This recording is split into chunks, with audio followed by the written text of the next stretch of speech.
የተከበራችሁና የተወደዳችሁ ሀሩን ሚዲያ ቤተሰቦች በዓለም ዙሪያ ሆናችሁ ፕሮግራማችንን የምትከታተሉ ነው በያላችሁበት የዓለም ዳርቻ ሰላምታችን ይድረሳችሁ። ዛሬ እንግዲህ ወደ እናንተ ልናደርስ የወደድነው ከሰሞኑ ማለትም በፈረንጆቹ አፕሪል 26 እና 27 በሴኔጋል ዳካር ከተማ የአፍሪካ ዑለሞች ማህበር 3ኛ መደበኛ ጉባኤውን አካሂዷል። ይህንን አስመልክቶ እንግዲህ በጉባኤው ላይ ከተሳተፉት መካከል የአዲስ አበባ እስልምና ጉዳዮች ከፍተኛ ምክር ቤት ፕሬዝዳንት የሆኑት ሼህ ሱልጣን አማን አንዱ ናቸው። ኢትዮጵያ 4 ዑለሞች ተሳትፏል። ከኢትዮጵያ ከነዛ መካከል እሳቸው አንዱ ናቸው። አጠቃላይ የጉባኤው ሁኔታ ምን ይመስል ነበር፣ በውሳኔዎች ውስጥ አጠቃላይ የነበሩትን ነባራዊ ሁነቶች ከእሳቸው ጋር ቆይታ አድርገን የምንመለከት ይሆናል። አብራችሁ እንድትቆዩ እንድትከታተሉን ጋብዝናችሁ። ክቡራትና ክቡራን ተመልካቾቻችን አብራችሁን ቆዩ።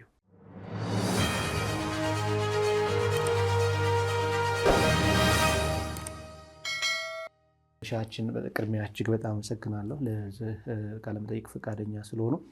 እንግዲህ ለሁለት ቀናት በሴኔጋል ዳካር የአፍሪካ ዑለሞች ጉባኤ ላይ ተሳትፈው ነው የመጡትና እንደው ምን ይመስል ነበር ጉባኤው? ከዛ በፊት ስለ አፍሪካ ዑለሞች ማህበር አጠቃላይ ምን አመሰራረቱን ጨምሮ እስኪ ምንድን ነው የሚለውን በጥቂቱ እንመለከት ኢንሻአላህ። እንግዲህ መጀመሪያ የአፍሪካ የዑለማዎች ህብረት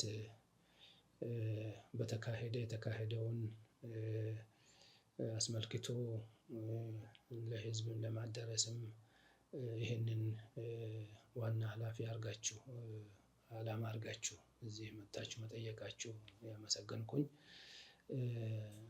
የአፍሪካ የዑለማዎች ህብረት እንደሚታወቀው የተመሰረተው በማሊ ባማኮ ነው የተመሰረተው።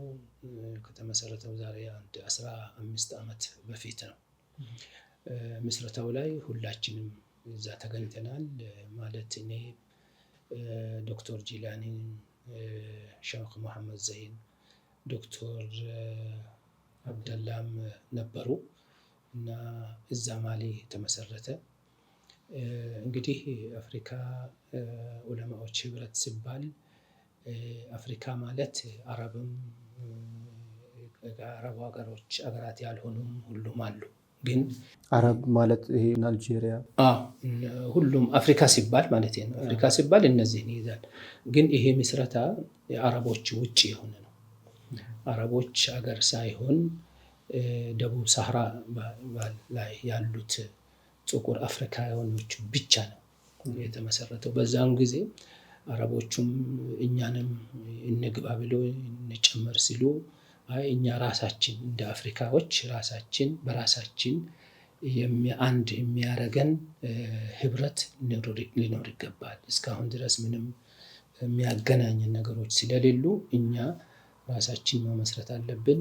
እናንተ በብዙ በኩል ከአረብ ጋር ግንኙነት አላችሁ፣ ብዙ ምስረታዎች አላችሁ፣ ብዙ መገናኛ አላችሁ። እኛ እና ጥቁር አፍሪካውያን ዑለማዎች አንድነታችን የሚያገናኘን የሆነ ህብረት መኖር አለበት ብለው በዛ ብለን እዛን ጊዜ እንዳይገቡ እንትን ብለን ጥቁር አፍሪካውያኖች ብቻ እንዲሆኑ ተመሰረተ። ወደ 47 አገራት ናቸው እዛን ጊዜ የነበሩት። በዛ ተመሰረተ። ከተመሰረተ በኋላ በየ5 ዓመቱ ነበረ ጉባኤው የሚካሄድ ነበር። ከዛ በኋላ በመሃል ይሄ ኮሮና ገባና ያንን 5ቱን ዓመት አሳለፈብን። አንድ ጉባኤ አለፈ። በሁለተኛው ጉባኤ ደግሞ ከዛ በኋላ መካ ላይ አንድ ጉባኤ ተካሂዷል።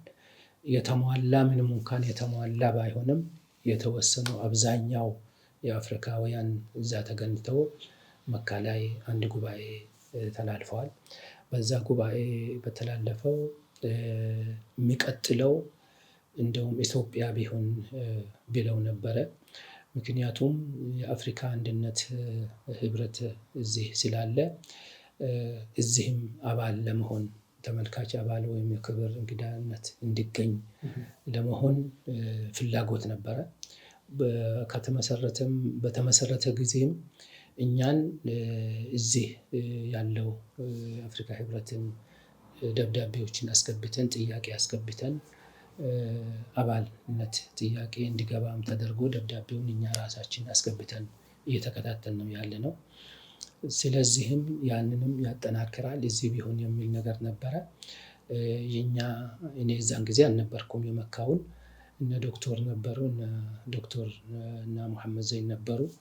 እነሱ ይሄኛው ይለፈን ሌላ ጊዜ በመቀጥለው እናረጋለን። አሁን ሀገራችን ያለች በሽግግር ጊዜ ነው ላይ ነው ያለነው። እኛ እንደ አዲስ አበባ እንደ ኢትዮጵያ እስልምና ጉዳይ እንደ እዛን ጊዜ እንትን ነበረ ይለፈን ብለው ሲያሳልፉ ታዲያ ማን የት ይሁን በሚባል ሴኔጋል ዳካር ይሁን በማለት እነሱ ተቀበሉና የዘንድሮ በዛ ምክንያት ወደ እነሱ ሆኖ አሁን የተቋቋመው የተካሄደው ሴኔጋል ዳካር ላይ ነው የተቋቋመው። እና እንዴት ነበረ የሚለው በጣም የተሳካ ነበረ። በጣም ጥሩ ነበረ። እንደውም ትንሽ ኢኮኖሚ ወይም የእንትኑ የበጀት ችግርም ስለነበራቸው ሁሉም ቲኬቱ በራሱ ቆርጦ እንዲመጣ ተብሎ ሁሉም ራሳችን ችለን በራሳችን እንትን ቆርጠን ነው ቲኬቱንም እዛ ያለው ነገር እነሱ ቻሉ እንጂ የጉዞውን ነገር እኛ ራሳችን ችለን ነው የሄድነው። ያም ሆኖ በጣም ከፍተኛ ከ200 ሰው በላይ ነው የተካፈለው። 47 ሀገር ነው እዛ ላይ የተገኘው። በጣም ጥሩ የተሳካ እንትን ነበረ። እዛ ያለው ህዝቡም መንግስትም የነበሩትም አባላቶችም በጣም በደስታና በጥሩ ሁኔታ ነው የተቀበሉት። እና አገሩም ትልቅ ምቾትም ያላቸው አዳራሽም ሆቴልም እንደውም የመሊክ ፋሃድ የሳዑዲ አረቢያ ንጉስ የመሊክ ፋሃድ የአፍሪካ አንድነት ብሎ ድሮ የእስላም ሀገሮች አንድነት መሰብሰቢያ ማዕከል ሰርቶላቸዋል። በጣም ግሩም የሆነ ማዕከል ነው ያላቸው። እንደውም የዓለም አቀፍ ህዝብ ቢሰበሰብበት ሆቴልም አዳራሽ ሁሉ ነገሩ የተመቸ አዳራሽ ነው ያላቸው። በጣም ግሩም የሆነ አዳራሽ ነው ያላቸው። እዛ ላይ ነበረ አዳራሹም ሆቴሉም ሁሉም ነገሩ ከፍተኛ የሆነ ነበረ። ቦታውም በጣም አመቺ የሆነ ህዝቡም በጣም ደስተኛ እንደሆነ እንግዲህ የዘንድሮ ምንድን ነበረ ዋና እንትኑ መሪ ቃሉ ወቅፍ የልማትና ዲንና እምነትና ልማት ነው የሚል ወቅፍ ላይ ትኩረት የሰጠ ነው። ወቅፍ እንግዲህ የብዙ ሀገራት የአፍሪካ ሀገራት ብዙ ሀገራት ወቅፍን በመንግስት ደረጃ እውቅና ተሰጥቶት በፓርላማ ደረጃ እውቅና ተሰጥቷቸው ቦታ ተሰጥቶ የወቅፍ ማዕከላት የወቅፍ ድርጅት እንትኖች ልማቶች ብዙ ተሰርቷል። ልምዱም አላቸው። ብዙ ተጠቃሚም የሆኑበት ሁኔታ ነው ያለው። ዳካር ላይ እውቅና ከተሰጠው 2ኛ ዓመቱ ነው ወቅፍ። በዚህ በ2ኛው ዓመቱ ላይ አገሩ ወቅፉ ተሰርቶ ተገንብቶ ሁሉ ነገሩ ተሰርቶ እዛ ላይ ተጠቃሚ የሆኑት ወደ ከ1000 በላይ ህዝብ ተጠቃሚ ሆነዋል።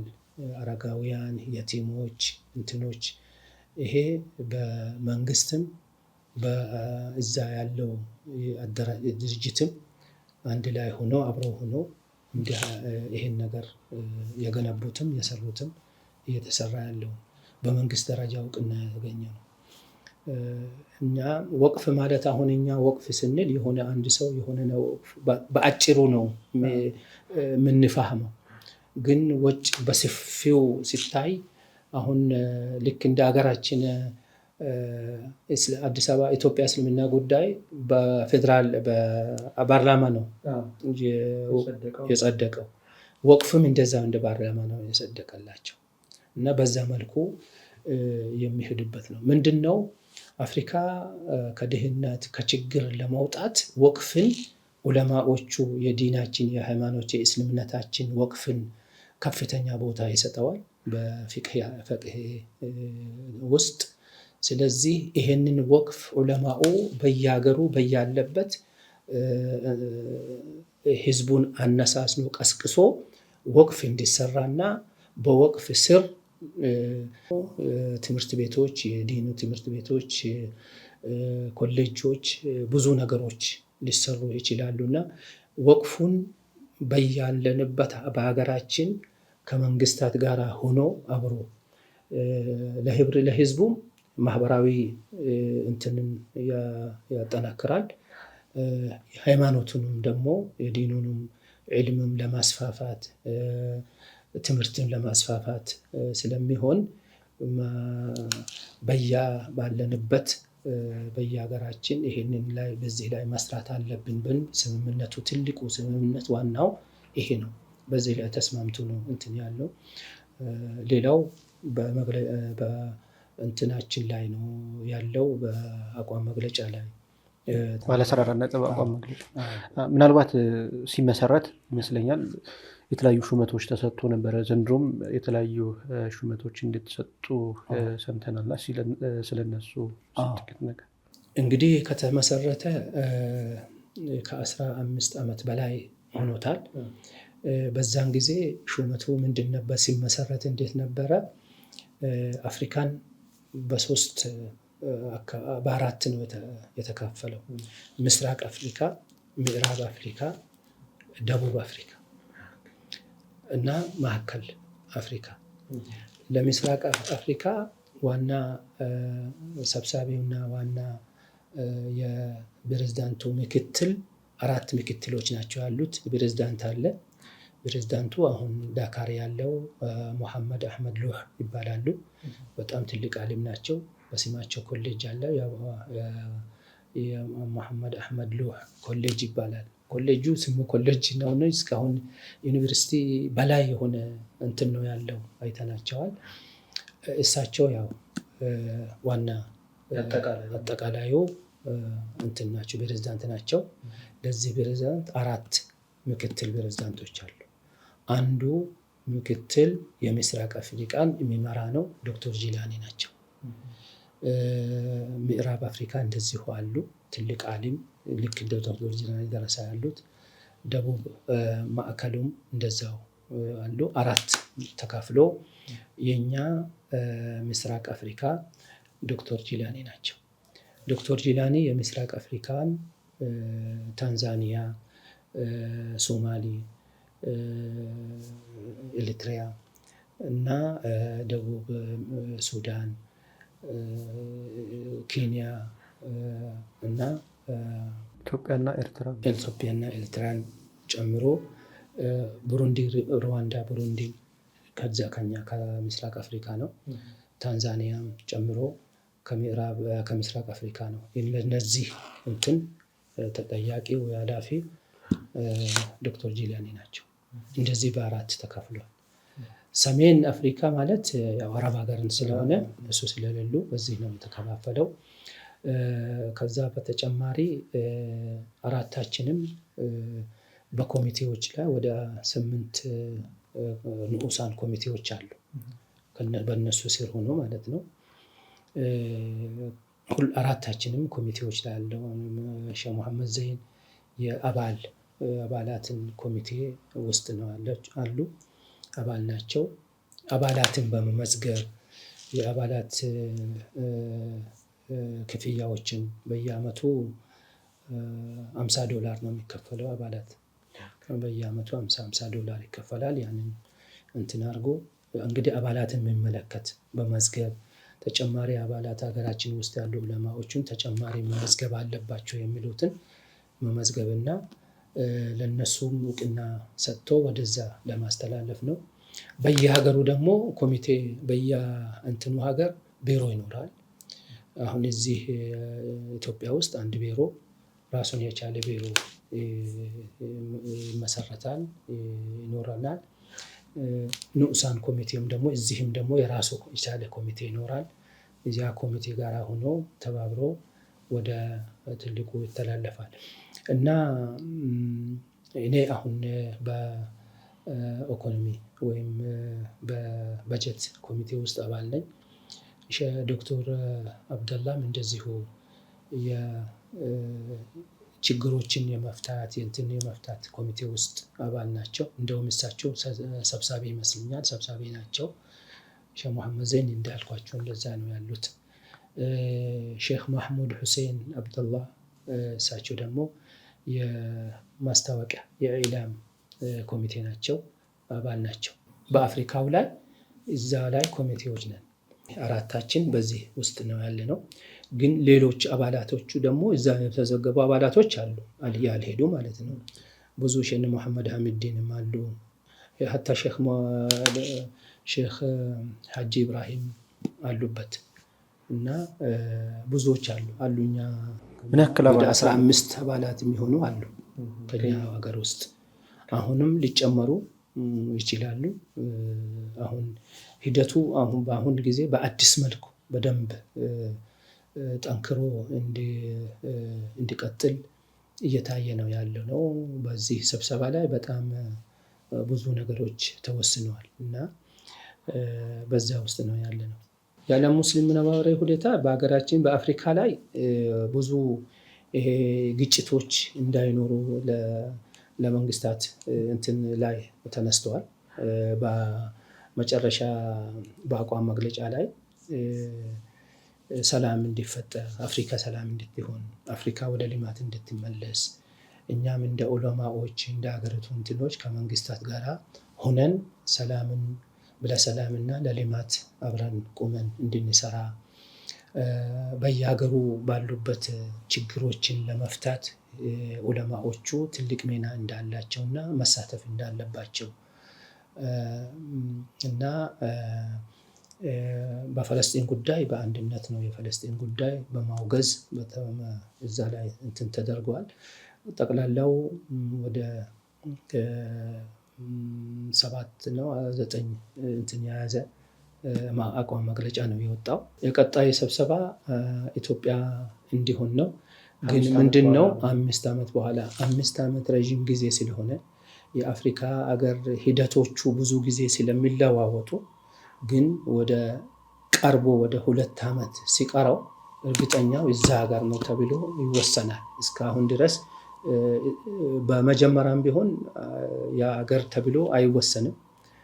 ቀናቶቹ ሲቀርቡ 2 ዓመት ወይም 1 ዓመት ሲቀረው በዛ ሀገር ይሆናል ተብሎ ይወሰናል። የሀገሩ ዝግጅት ያደርጋል እና አሁን ሄዶ የኛ ሀገር አዲስ አበባ ይሆናሉ የሚል 90% በዛ ነው እንግዲህ የመጣ ነው። እኛም መቀበል አለብን በሚል ሁላችንም እንትን ብለናል፣ ተወያይተናል። መልካም፣ እጅግ በጣም አመሰግናለሁ ሼሃችን። ምናልባት የመጨረሻ መልእክት ማስተላለፍ የሚፈልጉት መልእክት ካለ? በዚህ አጋጣሚ ዑለማዎቻችን እና ይሄ የአፍሪካ ዑለማዎች ህብረት ማለት ትልቅ ግንኙነት ነው፣ ትልቅ ህብረት ነው። ብዙ ትኩረት መስጠት ያለብን ጉዳይ ነው። ምክንያቱም አፍሪካ ሀገሮች ብዙ ችግሮች አሉባቸው። ችግሮችን ለመፍታት ዑለማዎች እና የትምህርት ባለቤት የሆኑት ዲናችንም ሰላም ነው፣ ለሰላም ነው የሚሰብከው። ሰላም ስለሚሰብክና ሰላም በከፍተኛ ቦታ ስላለው የአፍሪካ ችግር በአፍሪካውያን መፈታት አለበት። እኛም ደግሞ እንደ አፍሪካ ዑለማዎች እነዚህን ችግሮችን በየሀገራችንም ያሉት ዑለማዎች ከሀገራቸው መንግስታት ጋር አብሮ ሆኖ ተባብሮ ችግሮችን በመፍታት ችግሮቹ እንዳይፈጠሩ ደግሞ መስመሮችን እንትን ማለት ይጠበቅብናል ብለን በዚሁ በተስማማነው መሰረት እንደውም ችግር ፈቺ አካል ሰላምን ለማረጋጋት የሚሆን አካል ጥቅል የሆነ ትልቁ በየሀገሩ ያለው ካልቻለ እንኳን ያ አጋርም ደግሞ መጥቶ እንትን እንዲል እንዲፈታና እንትን እንዲል ልማቱም ላይ ትኩረት ሰጥቶ እንዲሰራ ትልቅ ማዕከል ይፈጠራል ብለን እንገምታለን። የኛ ሀገር ዑለማዎችም በዚህ ጉዳይ ላይ እንዲሳተፉና ትኩረት እንዲሰጡት አደራ እንላለን። ሀገራችን የአፍሪካ አንድነት ዋና መቀመጫ ስለሆነች ይህንን ጉዳይ ላይ እኛ ደግሞ የበለጠ ትኩረት ሰጥተነው ይህንን ተከታትለን እዛ ቦታ እንዲኖረን ለመከታተልም አደራ ተሰጥቶናል። ይህንንም አደራ እንድንወጣ የኛ አባላት የሆኑ ሰዎች ሁሉም በቅርቡ አንድ ስብሰባ አድርገን በዚህ ጉዳይ እንወያያለን። በዚህ ጉዳይ እንዲገኙ በዚህ አጋጣሚ አስተላልፍ እወዳለሁ። ሰላም አለይኩም ወራህመቱላሂ ወበረካቱ። የተከበራችሁና የተወደዳችሁ ተመልካቾቻችን እንግዲህ በፈረንጆቹ ኤፕሪል 26 እና 27 በሴኔጋል ዳካር ከተማ የተካሄደውን የአፍሪካ ዑለማዎች ማህበር ሶስተኛ ጠቅላላ ጉባኤን አስመልክቶ በጉባኤው ላይ ከተሳተፉት መካከል እንግዲህ የአዲስ አበባ እስልምና ጉዳዮች ከፍተኛ ምክር ቤት ፕሬዝዳንት የሆኑት ሼህ ሱልጣን አማን ጋር ጥሩ ቆይታ አደረግን። አጠቃላይ ስለ ማህበሩ እንዲሁም ጉባኤው ምን ይመስል እንደነበረ የተወሰኑ ውሳኔዎችን አጠቃላይ የነበረውን ሁነት ተመለከታችሁ። በቆይታችን ብዙ ቁም ነገር እንዳገኛችሁበት ተስፋ እናደርጋለን። በተለይ የአፍሪካ ዑለሞች እንግዲህ አፍሪካ ውስጥ በሚፈጠሩ በጎ ነገሮች እንዲሁም ችግሮችን በመፍታት ትልቅ ሚና እንዳላቸው ወደፊትም ይህንን ሚናቸውን አጠናክረው እንዲወጡ ጉባኤው ላይ በትልቁ የተነሳ እንደነበረ በተለይ ወቅፍንም አስመልክቶ ሰፊ አጀንዳ እንደነበረ እንግዲህ ተመልክተናል። አብራችሁን ስለነበራችሁ ስለተከታተላችሁን ምስጋናችንን አቀረብን። በያላችሁበት የዓለም ዳርቻ ሰላም ከእናንተ ጋር ይሁን። ወሰላሙ አለይኩም ወራህመቱላሂ ወበረካቱ።